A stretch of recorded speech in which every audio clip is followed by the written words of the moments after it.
Hello guys, welcome to another video for our channel, Grobs Review Unboxing. Today I'm gonna show and share with you one private stamp that I bought on Shopee website. Okay, so the package came is really simple, just a plastic here.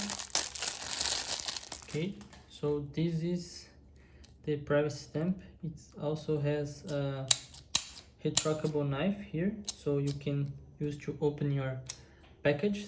Okay, and here is the privacy stamp itself. So when you get any information that you want to hide, you just use this privacy stamp here.